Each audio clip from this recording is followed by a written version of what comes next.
In the depths of the Old Testament, we find two monumental figures whose lives and legacies have been intricately woven into the vast tapestry of biblical history.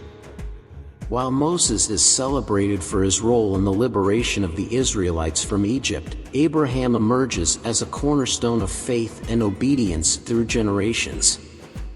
His influence is so profound that the New Testament mentions him repeatedly, highlighting his pivotal role not only in the history of the Jewish people but also in the Christian faith. James, one of the New Testament writers, goes further by bestowing upon Abraham the title of Friend of God, an honor not granted to any other figure in the Holy Scriptures.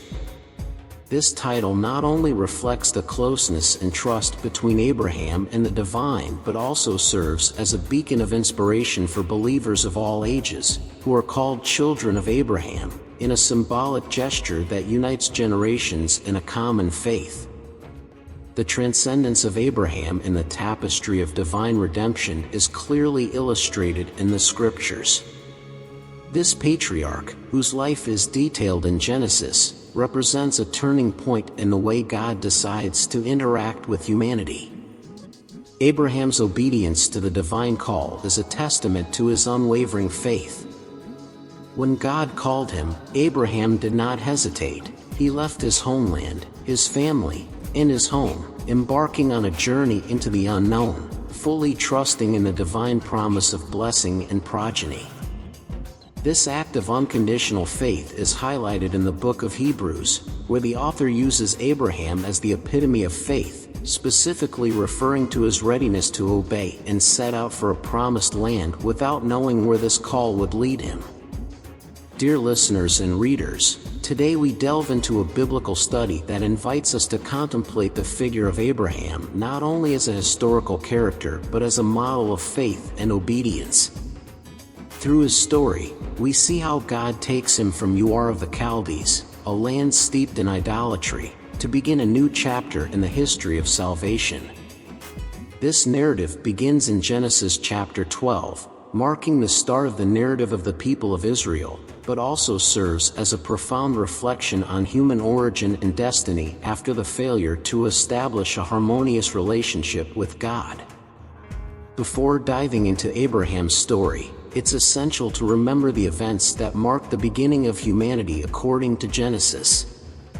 The early chapters of the book not only narrate our divine origin but also the succession of errors and sins that distanced humanity from its Creator.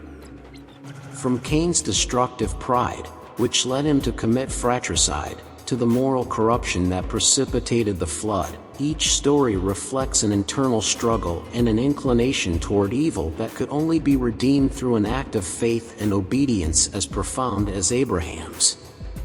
God's choice of Abraham was not arbitrary. He was chosen because his life would be the foundation upon which a great plan of redemption would be built. Through his descendants, specifically Isaac and later Jacob, God would weave a salvation story that would culminate with the coming of the Messiah, promised in Genesis 3:15. This verse is crucial to understanding the divine plan, as it announces the coming of one who would crush the serpent's head, symbolizing the final victory over sin and death. Therefore, Abraham is not only the physical progenitor of nations such as Israel and the Arab nations through Isaac and Ishmael, respectively, but also the spiritual patriarch of all those who throughout history and to this day walk the path of faith.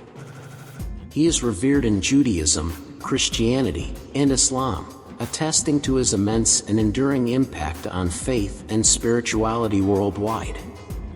Lastly, in reviewing Abraham's story, it's crucial to read and reflect on the exact words that God spoke to him, as recorded in Genesis 12:1-3. In these verses, God not only promises to make Abraham a great nation but also establishes a covenant that would have eternal implications, not only for him but for all the families of the earth.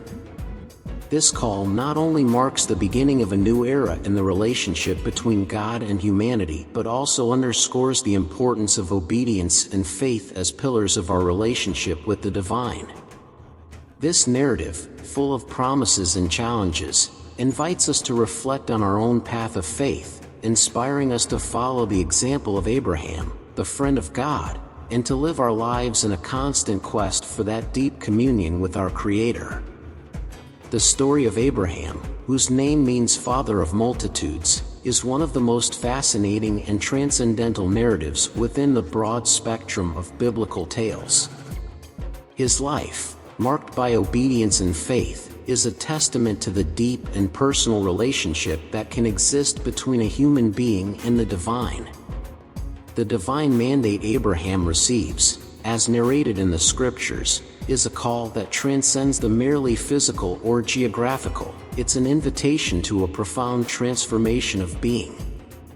This call, encapsulated in the Hebrew expression, lech lecha, commonly translated as go forth, but literally suggesting go from yourself, implies a detachment not only from his physical surroundings but also from his previous identity, from everything that defined his existence up to that moment. This divine command outlined a quadruple detachment, from his homeland, from his kindred, from his father's house, and from his life and occupations beforehand.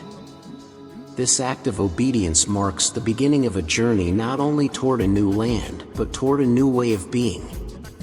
The story reveals that Abraham, originally from Ur of the Chaldees, a region near present-day Kuwait, had lived in Haran with his family before receiving the divine call. This detail, documented in Acts 7:2-4, underscores the magnitude of the challenge he faced in leaving behind an advanced civilization and embarking on a journey into the unknown, guided solely by the divine promise of blessing and purpose. Although his obedience was initially incomplete, as he took some family members with him, contravening the divine command for total detachment, his willingness to leave everything to follow God's will is a lesson in unwavering faith. The background of idolatry in which Abraham lived, especially highlighted by Jewish tradition that identifies his father, Terah, as an idol manufacturer, adds another layer of complexity to his calling. This detail, confirmed by the narrative in the book of Joshua 24:2, emphasizes the significance of his decision to leave an environment of idolatry to embrace faith in the one true God. This act signified not just a geographical change but also a spiritual one, marking the beginning of a new chapter in the history of monotheistic faith. Abraham's obedience to the divine call, despite the uncertainty of the destination, is a fundamental principle in the dynamics of the relationship between God and his followers. God's promise to Abraham, detailed in the scriptures, included wide-ranging blessings: to make him into a great nation, to bless him, to make his name great, and to make him a source of blessing for others. Moreover, the divine promise extended to bless those who blessed Abraham and curse those who cursed him, ensuring that in him all the families of the earth would be blessed. This set of promises underscores the universal purpose of Abraham's call, not only for him and his descendants but for all humanity. The story of Abraham and his journey to the promised land, Canaan, is a tale of faith, obedience, and renewal. Though he took his nephew Lot and his wife Sarai, along with their possessions and the people they had acquired in Haran, the true journey he undertook was one of personal and spiritual transformation. His time in Haran, seen as a period of delay in the full realization of the divine promise, highlights the importance of complete separation from previous ties for the total reception of God's blessing. At the age of 75, when many would consider their lives to be winding down, Abraham was just beginning a new stage, full of promises and challenges. The story of Abraham teaches us that it's never too late to heed God's call, and that sometimes, leaving everything to follow that call can lead us to a life of unimaginable purpose and blessing.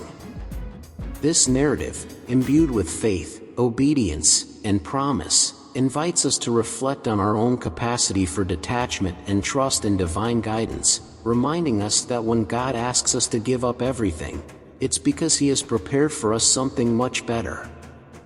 Abraham, recognized as the first Hebrew, a central figure in the biblical narrative, carries not only the legacy of being the progenitor of a nation but also the profound symbolism of being one who comes from beyond. This title, derived from the fact that he crossed the river on his way to Canaan, encapsulates the very essence of his journey, a voyage that goes beyond the geographical, towards spiritual transformation and a new identity. In Joshua 24:3, we are told how God Himself recognizes and celebrates this act of faith, saying, "And I took your father Abraham from the other side of the river, and led him throughout all the land of Canaan, and multiplied his offspring, and gave him Isaac." This passage not only confirms Abraham as the pioneering Hebrew but also underscores divine intervention in his journey, marking the beginning of a special relationship between God, Abraham, and his descendants. Abraham's journey is emblematic within the biblical narrative, symbolizing the act of leaving behind a past life to embrace a new reality under the guidance and promise of God. This symbolism is further enriched when considering the context of his departure. Abraham did not leave a desolate region for a land of abundance without effort. On the contrary, he left Ur of the Chaldees, a flourishing and advanced civilization, for Canaan, a land inhabited by peoples considered barbaric and pagan from a human perspective. This act of obedience sought not material betterment but the fulfillment of a divine mandate, highlighting the depth of his faith and commitment to God. The presence of the Canaanites in the Promised Land adds a layer of complexity to Abraham's call. Despite the challenges this presented, God appeared to Abraham in Shechem, reaffirming His promise to give that land to his descendants. This moment, where Abraham builds an altar in honor of God, symbolizes Abraham's faith and devotion, as well as the confirmation of the divine promise in a place that was at the very heart of Canaan. Abraham's life in Canaan, characterized by his dwelling in tents, reflects a nomadic and transient existence, symbolizing the believer's life as a pilgrim on earth. This image of living in tents, as someone who is just passing through, becomes a powerful metaphor for the human condition before the divine promise, where the true dwelling is not earthly but heavenly. The Apostle Peter, in his first letter, exhorts believers to live as foreigners and pilgrims, abstaining from carnal desires that wage war against the soul, reminding us that our true citizenship is in heaven. The figure of Abraham as a pilgrim in search of a heavenly city built by God is central in Jewish, Christian, and Islamic faith. Hebrews 11:8-10 reminds us that by faith, Abraham obeyed God's call, living as a stranger in the Promised Land, looking forward to the city with eternal foundations, whose architect and builder is God. This passage not only highlights Abraham's unshakable faith, but also his deep longing for a heavenly homeland, a hope that surpasses any earthly promise. Just as Abraham heeded the divine call, we too are invited to respond to that call, facing challenges and uncertainties with the confidence that with God, we can overcome any obstacle. Abraham's life teaches us that true faith involves action and obedience, a journey that leads us through the unknown towards the fulfillment of divine promises. On this journey, we are pilgrims, seeking not a temporal abode but an eternal one, guided by faith in a God who promises us something infinitely better than anything we could leave behind. This message of hope and purpose encourages us to move forward, trusting that at the end of our journey, we will find our true home in the presence of God. And so, we come to the end of this presentation. Thank you for being part of our channel, a space where we seek to share wisdom and reflections on faith. I send you a warm greeting and a strong hug. Until next time, and may God bless you.